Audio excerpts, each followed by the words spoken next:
Sequência de Ensino Investigativa de Ciências, SEI. A escola é situada em periferia e alunos com situação de estrutura familiar abalada. Dessa forma que fala abalada, eu estou explicando que, na maioria das vezes, os alunos são de famílias carentes. Uns vivem com os avós, outros vivem só com a mãe, ou só com o pai, ou com tios. Então, não é toda a escola, é algumas famílias. O tema que nós vamos estudar é Vida e Evolução para os 7º anos do ensino fundamental. Os seres vivos na natureza. E vamos abordar o seguinte material de pesquisa. Por que as lagartixas perdem a cauda e como que isso ocorre?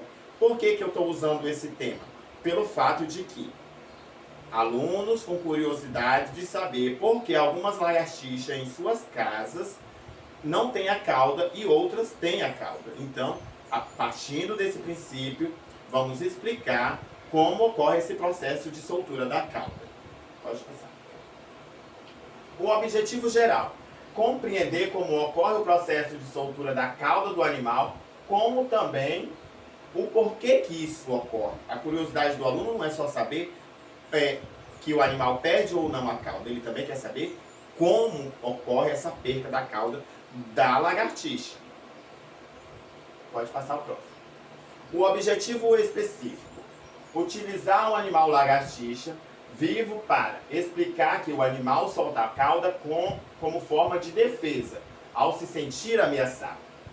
Identificar em que circunstância isso ocorre e mostrar que a cauda se regenera no mesmo ponto em que foi solto e que às vezes também pode ocorrer em lugar diferente, porque muitas das vezes o correto é que a cauda se reestruture a partir do momento onde ela foi solta.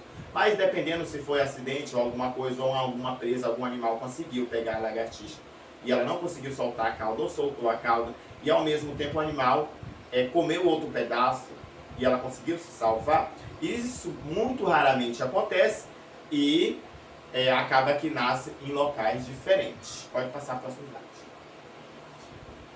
A aula tem duração de 4 horas, no período de 2 dias.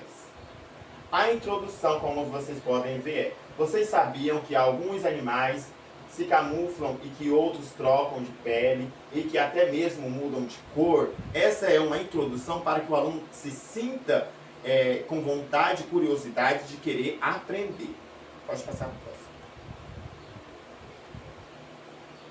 As perguntas que serão utilizadas no processo: por que as lagartixas perdem o rabo? Como que isso ocorre? Por que o rabo da lagartixa mexe mesmo depois de cair e depois se regenera? Por que o rabo da lagartixa continua mexendo após ela soltar? Então, todos esses questionamentos vão ser utilizados para que o aluno comece a ter mais curiosidade pelo assunto e que ele também automaticamente busque fazer pesquisa. Próximo. Como que vai se dar a aula? Os alunos serão divididos em grupos de 5. Em uma mesa central, o professor apresenta o animal vivo, utilizaremos uma lagartixa viva para mostrar esse processo. Vídeos sobre autodefesa dos animais, pesquisa na internet sobre a vida da lagartixa e o porquê da soltura da cauda, registro por relatório e desenhos e gravação da aula e buscas por animais lagartixas. Pode passar. Da aprendizagem: exposição de vídeos gravados das aulas, que os alunos mesmos irão gravar a aula e depois vamos compartilhar esse momento. Apresentação oral de cada grupo, os alunos vão apresentar. Depois que já tiveram a aula, vamos ter uma apresentação oral dos grupos para explicar como ocorre esse processo. E questionário sobre o assunto. Que questionário é esse? Perguntas referentes ao assunto, que eles mesmos vão elaborar essas perguntas e trocar de grupos, e os grupos vão ter que responder a pergunta de outros grupos. Então, pessoal, é isso a aula proposta. Espero que vocês compreendam e a gente pode estar conversando mais isso depois na live. Muito obrigado.